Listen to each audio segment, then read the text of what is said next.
My name is Daniel Dan Whitmore, and the day my father was laid out in a closed casket at St. Joseph Catholic Church in Fort Collins, my rich brother walked in late with the woman who left me 9 years ago.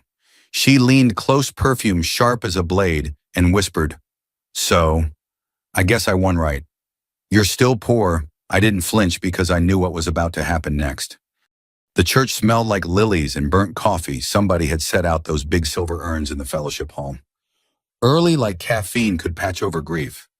Outside, the Colorado air had that clean bite to it, the kind that makes your nose sting the second you step out of the car.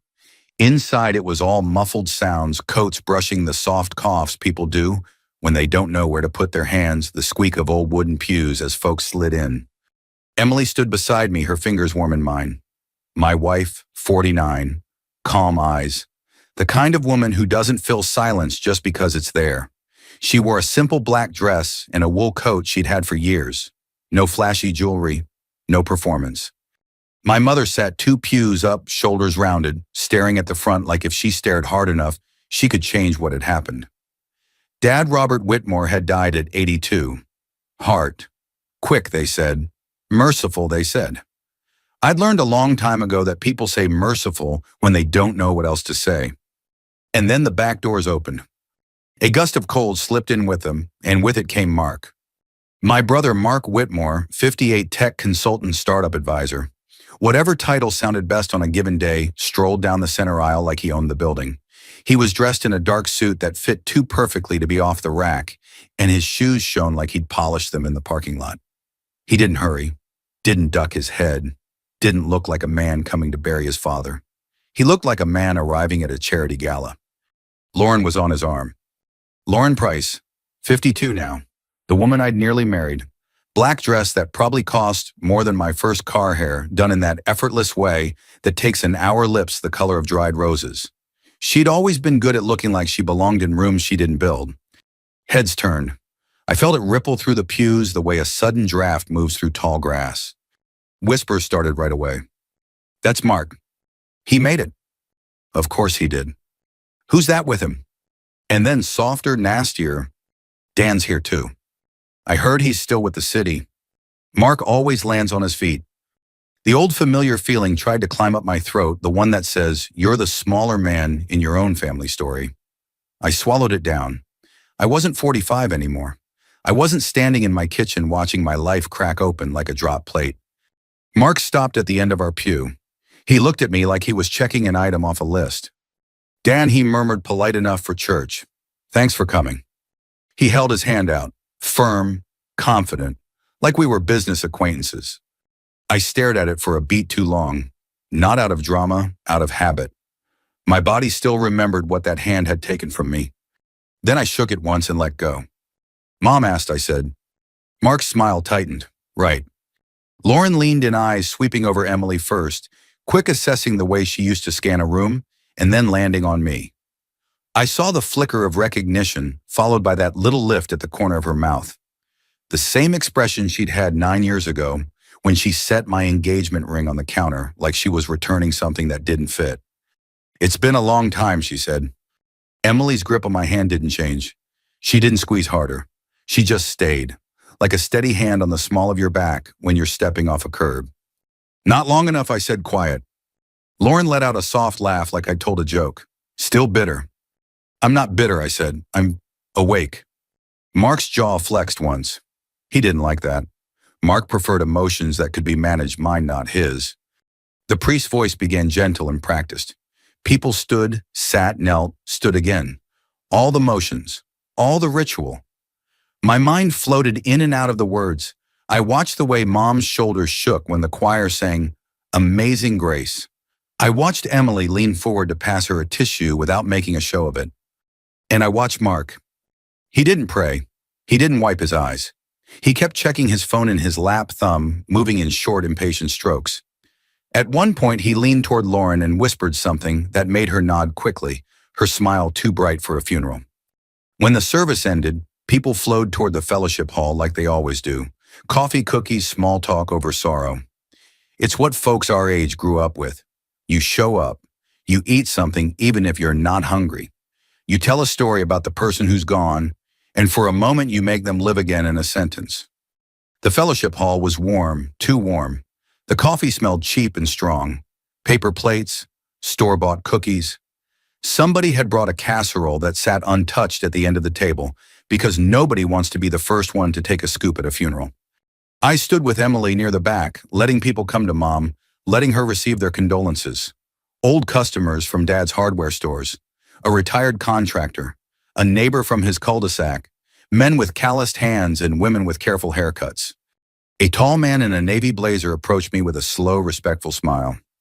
"Dan Whitmore," he asked. "Yes," I said, cautious. At a funeral, you don't know if the next words are going to be kindness or another reminder of what you don't measure up to. He stuck out his hand. "Tom Reyes, Housing Authority Board. I just wanted to say your dad was a fixture in this town. And I appreciate what you've done for the East Mulberry Project. Those families are finally stable." His handshake was firm, not flashy, working man firm. "Thank you," I said, and I meant it. It was a team effort. Behind Tom, I saw Lauren's head snap toward us. Mark turned, two eyes narrowing, like he was trying to place why that name mattered. Tom continued, "We're meeting next month about the next phase. I'll reach out. And Dan, seriously, thank you." When he walked away, the air around me felt different, like the room had shifted a degree. Lauren drifted over heels, clicking on the tile. Mark followed half a step behind like he didn't want to, but couldn't stop himself. "Well," Lauren said, drawing the word out, "look at you, still doing your projects." I could smell her perfume, again expensive, floral, sharp. It took me right back to a night 9 years ago when that scent was on my pillow after she walked out with her suitcase. "You're still driving that practical car," she added, eyes flicking toward the parking lot as if she'd already checked. "I drive what I trust," I said. "I don't buy things to convince people." Her smile faltered just a hair, not because my words were cruel, because they didn't land where she wanted them to. She wanted me defensive, embarrassed, small. Mark leaned in slightly, voice low. "Since when are you on boards with people like that?" I looked at him. Really looked. The suit was perfect, but the skin around his eyes was tired.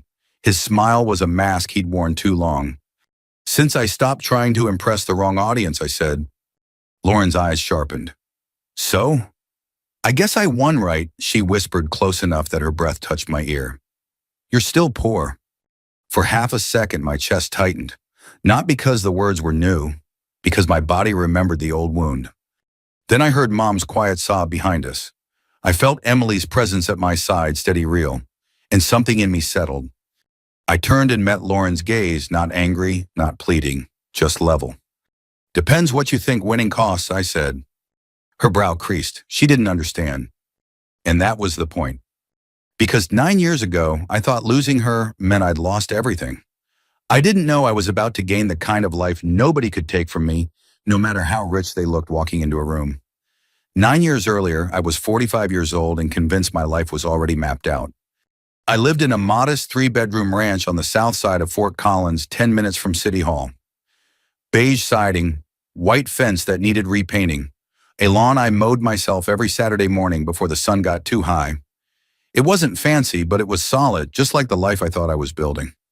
I worked as a civil engineer for the city, specializing in infrastructure maintenance, storm drainage, road resurfacing schedules, bridge inspections, the unglamorous stuff, the kind of work nobody notices until it fails.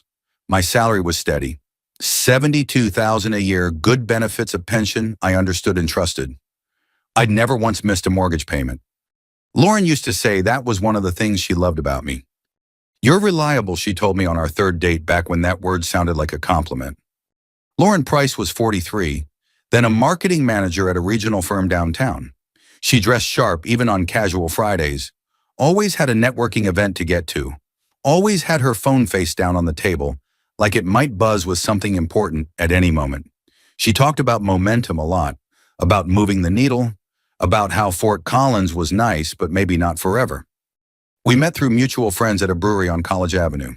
She laughed at my dry jokes. I liked the way she leaned in when she listened, like she wanted to be there. We dated 2 years before I proposed. I asked her on a quiet hike up near Horsetooth Reservoir. No crowd, no photographer hiding in the bushes, just the wind, the water, and a ring I'd saved 6 months for. $2,800. I remember thinking it was the most money I'd ever spent on something that fit in my pocket. She cried when she said yes. I held on to that memory for a long time after everything fell apart. Maybe too long. My brother Mark was already a presence in our relationship by then, whether I noticed it or not. Mark had always been larger than life. 4 years older, louder, faster. He'd built his tech consulting business riding the wave of companies desperate to modernize. He talked in numbers and acronyms I didn't bother to learn. He lived downtown in a glass and steel condo and drove a car that made my neighbors glance up when it idled past. Family dinners changed when Mark was around. Dad Robert Whitmore would straighten up a little when Mark walked in, ask about deals, about what's next. He never asked me about culverts or drainage systems. When I tried to explain a project, his eyes would glaze just enough to let me know he was waiting for Mark to jump back in. "You're smart," Dad told me once, pushing peas around his plate. "I just don't get why you'd settle." Settle. That word lodged itself in my chest and never really left. Lauren noticed everything. She always did. The way Mark commanded the room, the way people leaned toward him when he spoke, the way Dad nodded along like Mark was saying something profound, even when he was just talking louder. "She's impressive," Mark said, once looking Lauren up and down like he was appraising a car. "You've got good taste, little brother." I laughed it off. I trusted my brother. I trusted my fiancée. That's what people like me do. We assume loyalty until proven otherwise. The engagement dinner was when the ground really started to crack. We'd chosen a small Italian place in the Old Town district, red checkered tablecloths, candles, a place where the waiter called you folks. Just parents, Mark and Lauren. Nothing fancy. Mark arrived 20 minutes late, of course, made a show of apologizing, ordered the most expensive bottle of wine without asking what anyone else wanted. He talked about a startup acquisition, about timing the exit, about how money was just a tool. Lauren watched him like he was a TED Talk come to life. Mom pulled me aside near the restroom. "Keep an eye on this," she said softly. "You know how your brother is." I smiled. He's just being himself. Mothers see patterns, sons pretend not to. Over the next few months, Mark's name came up in our conversations more than it should have. Mark thinks the housing market's going to shift. Mark says I should look into brand consulting instead of staying where I am. Mark says you're underpaid for your skill set. Each time it sounded harmless. Advice, concern, encouragement. Until the night Lauren left her phone on the coffee table. She'd gone to shower. Steam fogged the bathroom mirror. The sound of water filled the apartment. Her phone lit up with a message preview. From Mark. "Can't stop thinking about last night." My stomach dropped so fast I thought I might throw up. I told myself there was an explanation, a misunderstanding, something stupid and innocent. I picked up the phone. There was nothing innocent about what I read. Months of messages, plans, jokes at my expense, meetings scheduled for times when I was at work inspecting sewer lines or sitting in city council briefings, pictures I won't repeat, promises, futures. One message burned itself into my memory. "He's always been the family disappointment. You deserve more than that." When Lauren came out wrapped in a towel, smiling like everything was fine, I was sitting on the couch with her phone in my hand. "How long?" I asked. She froze. Water dripped from her hair onto the carpet. Then her face changed. Not guilt, relief. 5 months, she said. "Since your dad's birthday." The room went quiet. "Why?" I asked. She sat down across from me like she was about to negotiate a contract. "I'm tired of budgeting," she said. "Tired of waiting. Mark can give me the life I want. You're safe, Dan, but safe isn't enough anymore." She said it calmly, like it was obvious. When I called Mark the next day, he didn't deny anything. "That's how the world works," he said, laughing. "The strong take what they want." 2 weeks later, they went public. Photos, vacations, smiles too wide to be real. Dad told me to move on. Mom cried. I stopped sleeping. For months, I showed up to work hollowed out. My students, interns I mentored noticed. One kid stayed late one afternoon and said, "You okay, Mr. Whitmore? You look tired." That was the word again. Tired. And alone. But that was also when something in me finally stopped breaking and started hardening. For a long time after Lauren left, I moved through my days like I was underwater. I woke up before my alarm and stared at the ceiling, counting the faint cracks I'd never noticed before. I went to work, nodded through meetings, signed off on maintenance schedules, and drove home without remembering the drive. Food lost its taste. Evenings stretched on forever. Nights passed in thin, restless pieces. People told me time would help. What they didn't tell me was that time doesn't heal on its own. You have to give it something to work with. The first thing I rebuilt was my routine. I stopped going straight home after work. I joined a small gym on the north end of town, nothing fancy, rubber mats, chipped dumbbells, a couple of retired guys who nodded at everyone like they'd been waiting for you all day. I ran until my lungs burned. I lifted until my arms shook. The physical pain was easier to manage than the quiet kind. Work became my anchor. I volunteered for projects nobody wanted. Emergency culvert replacements after heavy rain. Weekend site checks. Long evenings reviewing plans. It wasn't about proving anything. It was about staying upright. And slowly, almost without noticing, I started learning again. A co-worker mentioned rental property one afternoon while we were standing over a set of drainage maps. "You ever think about buying a duplex?" he asked. "City works steady, but money like that works while you sleep." I laughed at first. Real estate sounded like something Mark would brag about at a dinner party. But the idea stuck. I spent nights reading instead of scrolling. Books on cash flow, long-term investing, risk management, boring titles that didn't promise miracles. I like that. I didn't trust anything that promised miracles anymore. 6 months later, I bought my first duplex on the edge of town. Beige brick. One side rented, the other vacant. I put nearly every spare dollar I had into the down payment, painted the empty unit myself on weekends, fixed leaky faucets, learned the difference between a cheap repair and a smart one. I didn't tell anyone. Not my parents, not my friends. Certainly not Mark. That first year, nothing went smoothly. A tenant skipped rent and disappeared. A water heater failed at 2 a.m. I sat on the kitchen floor, once paperwork spread around me, wondering if I'd made a terrible mistake. That was my first low point. I remember sitting in my car afterward, engine off forehead, resting on the steering wheel. The streetlight outside flickered. My phone buzzed with a message from Mom, something about Mark being featured in a local business magazine. For the first time in a long while, I didn't feel anger. I felt clarity. Mark's life was loud. Mine didn't need to be. I sold one investment that wasn't working, took the loss, kept the duplex, learned from the mistake instead of hiding it. That decision saved me later. While Mark posted photos from conferences and rooftop bars, I spent evenings balancing spreadsheets and weekends, walking properties with a tape measure in my pocket. While he talked about exits, I talked to plumbers and electricians and tenants who just wanted things to work. 2 years passed like that. Then 3. I bought another property, then a small 4-unit building. Nothing flashy, clean, functional, near bus lines and grocery stores, places people could afford without drowning. At work, I was promoted to lead engineer on a redevelopment corridor project, roads, drainage, pedestrian access. I saw the city from a different angle now, not just how to maintain it, but how it grew. That's when the idea clicked. I wasn't just good at fixing things. I was good at making them last. I formed Whitmore Urban Works quietly, an LLC with a borrowed desk at a shared office space, and a banker who trusted numbers more than charisma.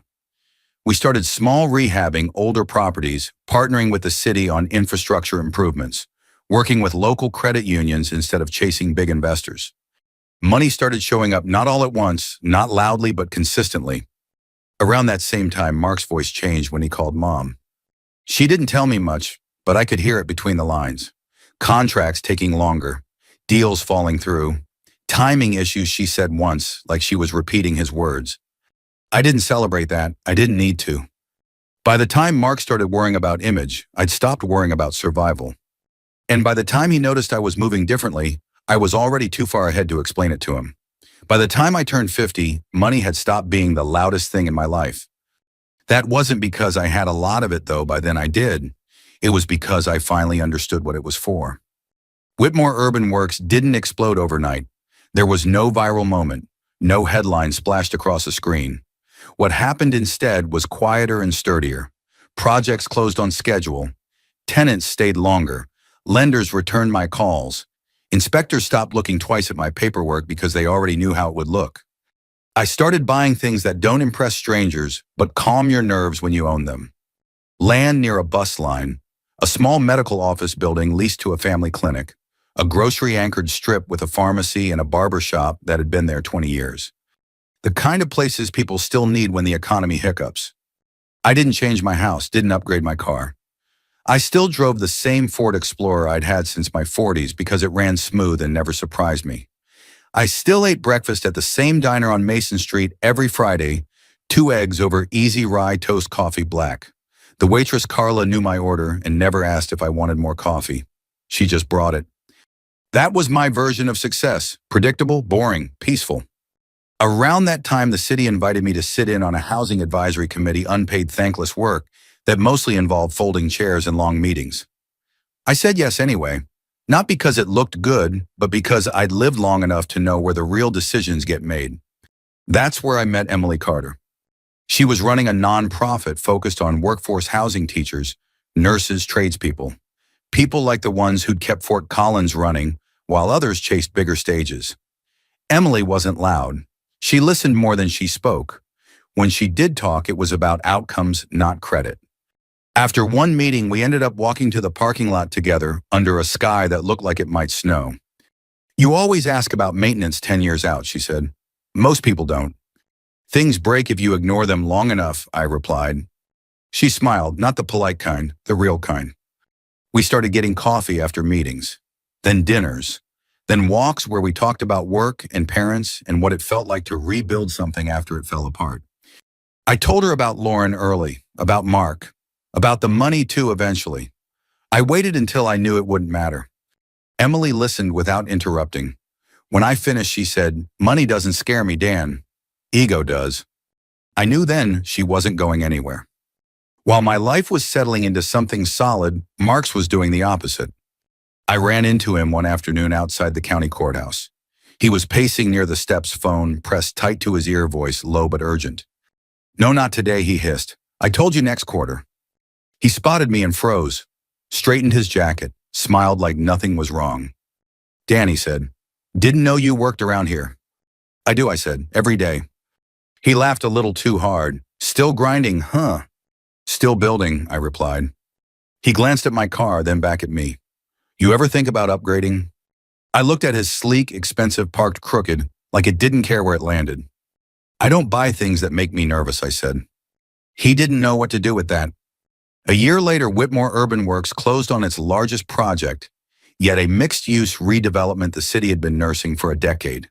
Infrastructure upgrades, affordable units, long-term leases, nothing flashy, everything useful. At the ribbon cutting, a city councilwoman shook my hand and said, "This is the kind of work people remember." I believed her. I married Emily 6 months later. Small ceremony, close friends. My mother cried the good kind of tears. Mark didn't attend. Lauren sent a card with a short note and a signature that looked rushed. I didn't keep it. By the time my father's health started to fail, my life was full in ways it had never been before. Work that mattered. A marriage that felt like a partnership. Nights I slept through without waking up wondering what I'd lost.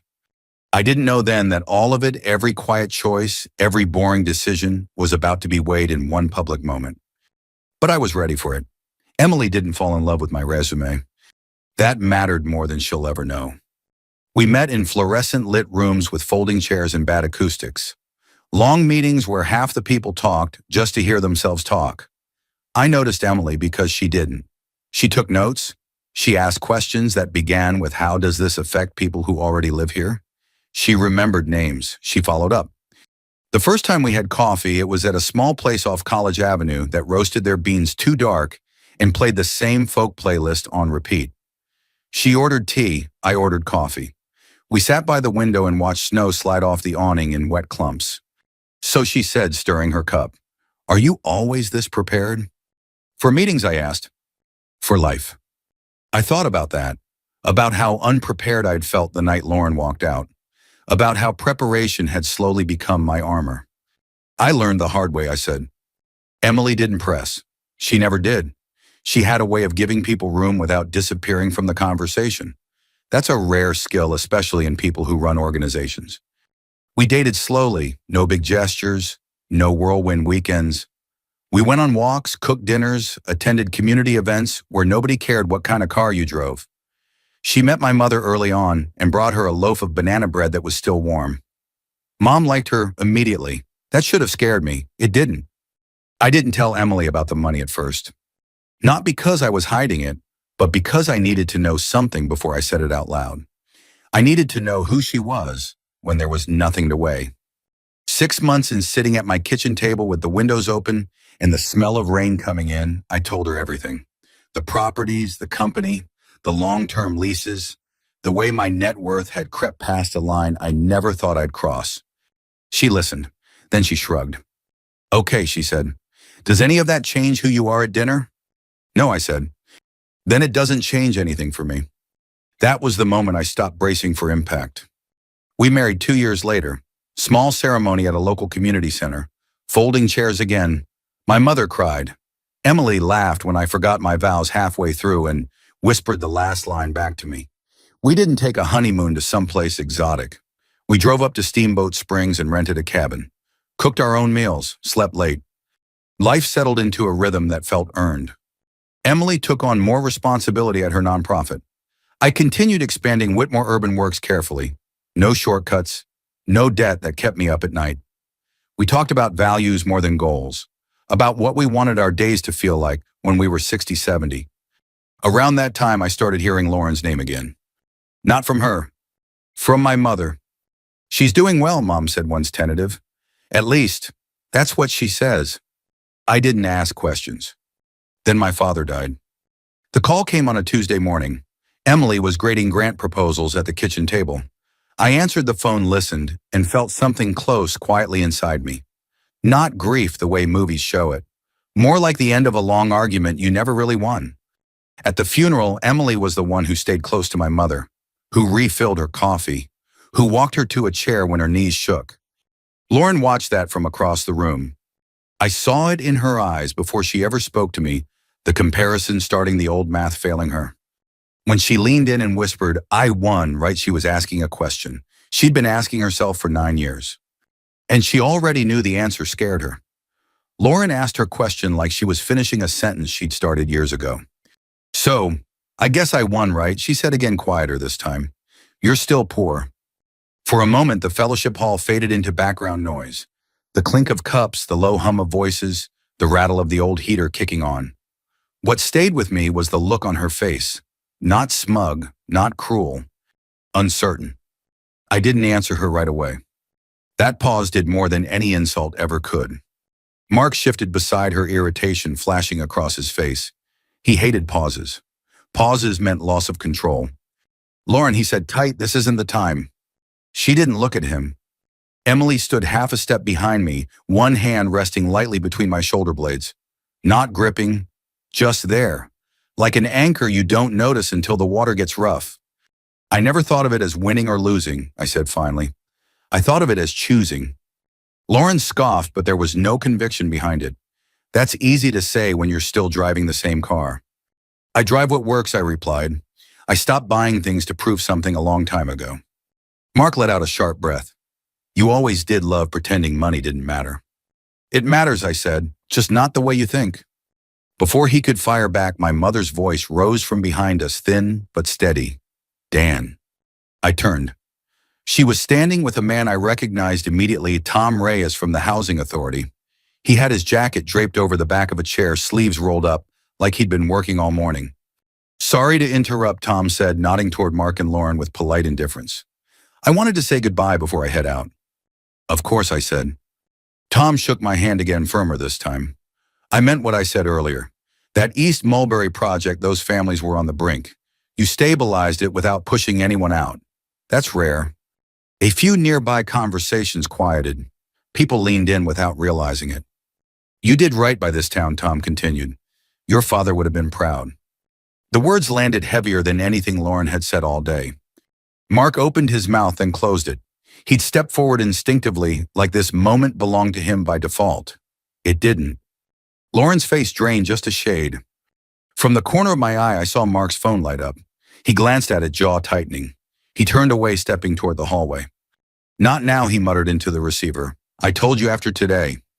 Lauren watched him go, confusion spreading across her face. Emily leaned down toward my mother, speaking softly. Let's sit for a minute. You don't have to stand. Mom nodded gratefully. As Emily guided her to a chair, Lauren noticed something else: the way people smiled at Emily, the way they thanked her for helping, the way she moved through the room like she belonged there without trying. Lauren looked back at me, eyes searching. You really don't care, she said, almost accusing, about any of it. I thought about the nights I couldn't sleep, the duplex with the broken water heater, the spreadsheet glow at 2 a.m, the years nobody clapped for. I cared, I said, just not about the race you were running. Mark reappeared, face tight, smile gone. He avoided my eyes. Lauren swallowed. So what? You think you're better than us now? I shook my head. No, I stopped competing 9 years ago. I started building a life I could actually live in. She stared at me, and in that moment I saw it clearly, the realization setting in that she'd been chasing noise, mistaking motion for progress. I hope you found what you wanted, she said quietly. I did, I answered, eventually. She nodded once, like someone conceding a point they'd argued too long. Then she followed Mark toward the door, heels clicking faster than before. The room exhaled. Emily came back to my side, slipping her hand into mine. My mother looked up at me, eyes tired but warm. He was wrong about you, she said. Your father. He knew it at the end, but he didn't know how to say it.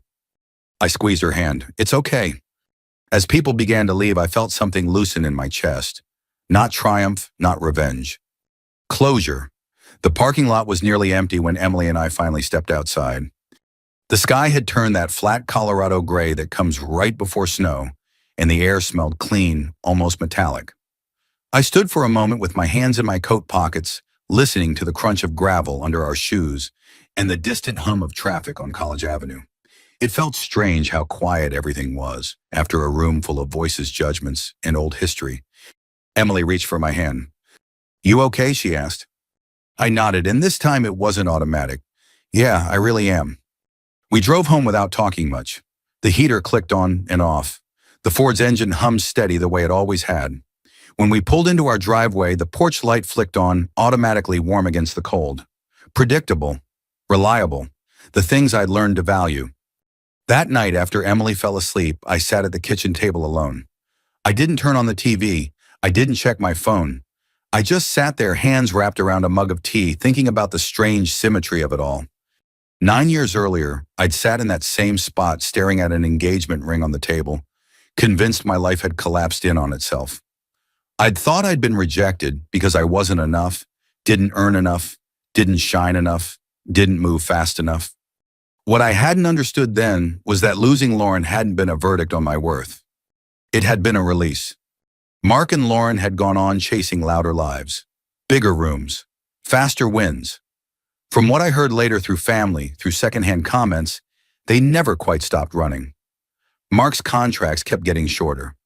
Lauren kept changing jobs, cities, goals, always one step from whatever came next. I didn't wish them harm. I didn't feel satisfaction hearing about their struggles. I just felt done. Emily and I built something quieter. Mornings with coffee and the paper. Workdays that ended without dread. Evenings where nothing dramatic happened, and that was exactly the point. We talked about the future, not in terms of upgrades or status, but in terms of time. Who we'd help, where we'd stay rooted. Whitmore Urban Works kept growing slow and steady. Projects finished. Neighborhoods improved. Families stayed. When people thanked me now, it wasn't because I impressed them. It was because their lives were a little easier. That mattered. Sometimes people ask me if I ever think about what my life would have been like if Lauren hadn't left. I do, briefly. Then I picture the version of myself who would have spent years trying to keep up with someone else's expectations. I wouldn't trade the life I have now for anything. The truth is, the best revenge isn't humiliation or payback. It's living well enough that the people who once doubted you have nothing left to measure you against. It's choosing substance over spectacle, peace over applause. If you've ever been underestimated, written off, or left behind because you didn't move fast enough for someone else's race, I hope this story reminds you of something important. There's more than one way to win. If this story resonated with you, take a moment to reflect on your own path. Share your thoughts or your story in the comments if you feel inclined. And if you'd like to hear more stories about quiet victories, hard-earned peace and lives rebuilt the long way, consider subscribing. Thank you for listening.